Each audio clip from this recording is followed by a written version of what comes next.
요한복음 20장. 안식일 다음 날 새벽 어둠이 채 가시기도 전에 막달라 마리아가 무덤을 찾아갔다. 그런데 무덤 입구를 막았던 돌이 이미 치워져 있었다. 마리아가 급히 시몬 베드로와 예수께서 사랑하시던 다른 제자에게 달려가 말하였다. 누가 주님의 시체를 무덤에서 가져갔습니다. 주님을 어디다 모셔두었는지 모르겠어요. 베드로와 다른 제자는 무덤으로 달려갔다. 베드로보다 걸음이 빠른 다른 제자가 먼저 그곳에 닿았다. 그는 몸을 굽히고 고운 배만 놓여 있는 것을 들여다보았으나 안으로 들어가지는 않았다. 곧 뒤따라 달려온 시몬 베드로가 안으로 들어가 보니 고운 배가 놓여 있었고 예수의 머리를 쌌던 수건은 잘 개켜져 그 옆에 놓여 있었다. 그제서야 다른 제자도 안으로 들어가서 그것을 보고 믿었다. 그때까지도 그들은 그분이 다시 살아나실 것이라고 말한 성경의 말씀을 깨닫지 못하고 있었던 것이다. 두 제자는 그냥 집으로 돌아갔다. 그런데 마리아는 다시 돌아와서 무덤 밖에서 울고 있었다.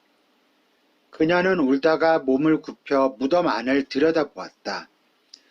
무덤 안에 흰 옷을 입은 천사 2명이 앉아 있었다. 한 천사는 예수를 모셨던 자리의 머리맡에, 또 한 천사는 발치에 앉아 있었다. 천사들이 그 여자에게 물었다. 왜 울고 있느냐? 그 여자가 대답하였다. 누가 내 주님을 모셔갔습니다. 그런데 그분을 어디다 모셔두었는지 모르겠습니다. 그러고 나서 마리아는 어떤 사람이 자기 등 뒤에 서 있는 것 같아 고개를 돌려보았다. 그분은 예수였다. 그러나 마리아는 그분을 알아보지 못하였다. 왜 울고 있느냐? 너는 누구를 찾고 있느냐? 예수께서 물으셨다. 마리아는 그가 동산지기인 줄 알고 여보세요, 만일 당신이 그분을 옮겨 가셨다면 어디다 모셔두었는지 제게 알려주세요. 제가 가서 그분을 모셔가겠습니다. 하고 간청하였다. 예수께서 마리아야 하고 부르시자 마리아는 예수를 향해 돌아서서 선생님 하고 소리쳤다. 예수께서 말씀하셨다. 나를 만지지 말라. 아직 내가 아버지께로 올라가지 않았다. 이제 너는 내 형제들을 찾아가서 내가 내 아버지이며 너희의 아버지 곧 내 하나님이며 너희의 하나님이신 분께 올라간다고 말하라. 그래서 막달라 마리아는 제자들에게 가서 자기가 주님을 만나 뵌 일과 주님이 일러주신 말씀을 그들에게 전하였다. 그날 저녁 제자들은 유대인 지도자들이 무서워서 자기들이 모여있는 집의 문을 닫아 걸고 있었다. 그런데 갑자기 예수께서 들어오셔서 그들 가운데 서서 너희에게 평안이 있으라 하고 자기 손과 옆구리를 보이셨다. 제자들은 주님을 뵙고 기뻐서 어찌할 줄 몰랐다. 예수께서 다시 그들에게 말씀하셨다. 너희에게 평안이 있으라. 아버지께서 나를 보내신 것 같이 나도 너희를 보낸다.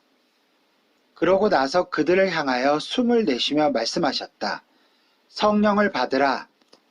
만일 너희가 누구의 죄든지 용서하면 그들의 죄는 용서받을 것이고 만일 용서해 주지 않으면 용서받지 못할 것이다. 제자 가운데 쌍둥이라는 별명을 가진 도마는 마침 그 자리에 없었다.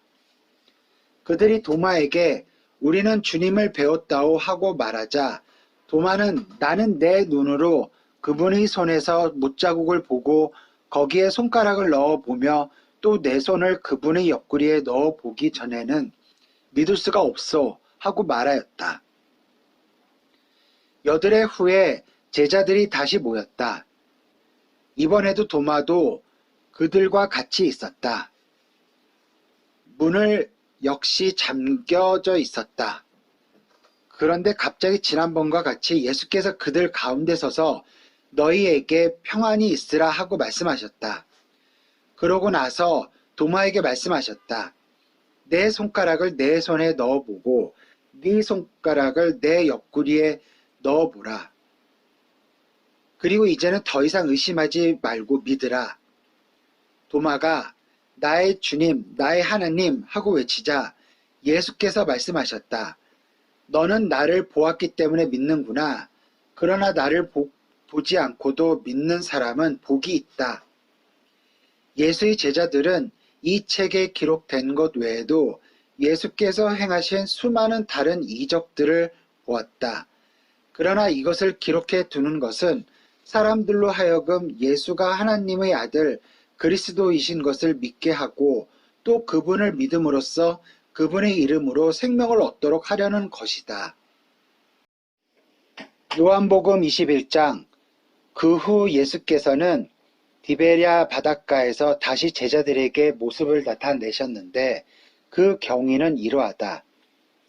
그때 그곳에는 제자들 가운데 몇 사람 곧 시몬 베드로, 쌍둥이 도마, 갈릴리 가나 사람 나다나엘, 세베대의 아들들 그리고 다른 제자 두 사람이 함께 있었다. 시몬 베드로가 고기나 잡으러 가겠소 하고 나서자 좋습니다. 같이 갑시다 하고 모두들 따라 나섰다.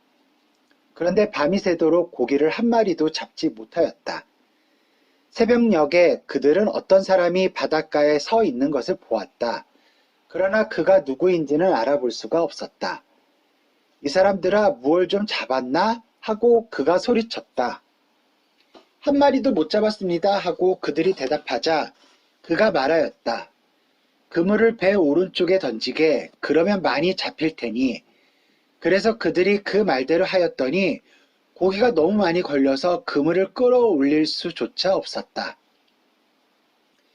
그 순간 예수께서 사랑하시던 제자가 베드로에게 주님이시다 하고 말하였다. 그러자 옷을 벗고 있던 시몬 베드로는 겉옷을 걸치고 물속에 뛰어들어 바닷가 언덕까지 헤엄쳐 갔다.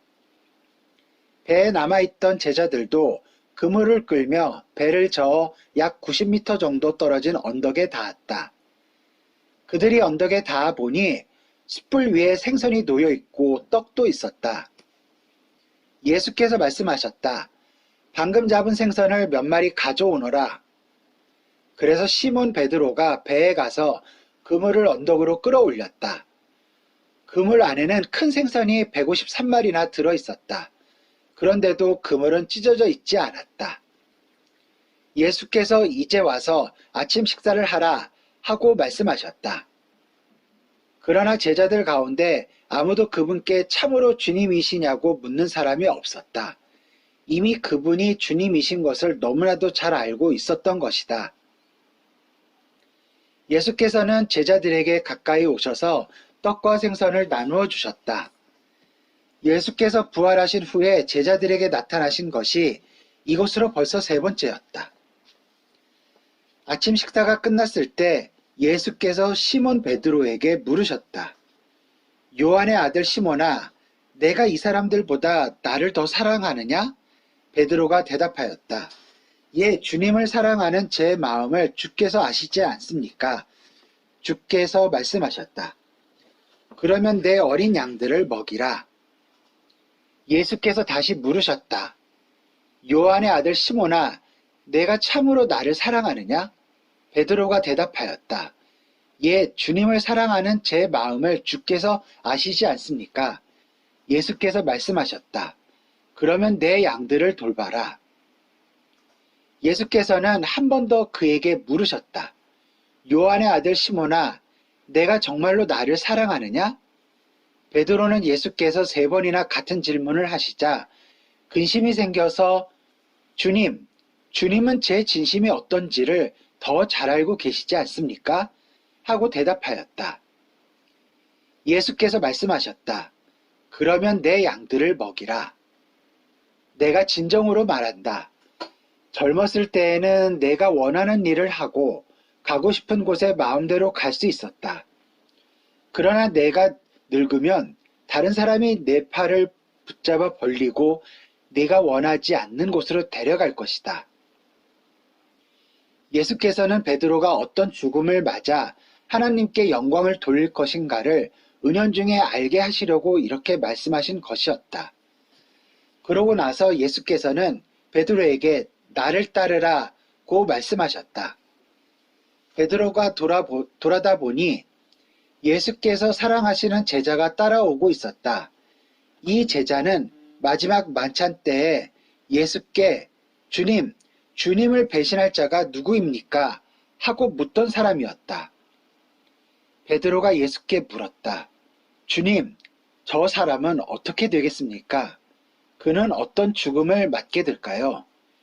예수께서 대답하셨다. 만일 내가 돌아올 때까지 그가 살아있기를 내가 바란다고 한들 그게 너와 무슨 상관이 있느냐? 너는 나를 따르라. 이 말씀이 형제들 사이에 퍼져나가서 그 제자는 죽지 않을 것이라고들 하였다. 그러나 예수께서는 그런 뜻으로 말씀하신 것이 아니라 말 그대로 만일 내가 돌아올 때까지 그가 살아있기를 내가 바란다고 한들 그게 너와 무슨 상관이 있느냐고 단순히 말씀하신 것이었다. 그 제자는 이 일을 증언하고 또 글로 기록한 사람이다. 이 증언이 참되다는 것은 우리 모두가 알고 있다. 예수께서 행하신 일은 이 밖에도 많다. 만일 그것을 다 기록한다면 온 세상을 다 그 책으로 채우고도 쌓아둘 곳이 모자랄 것이다.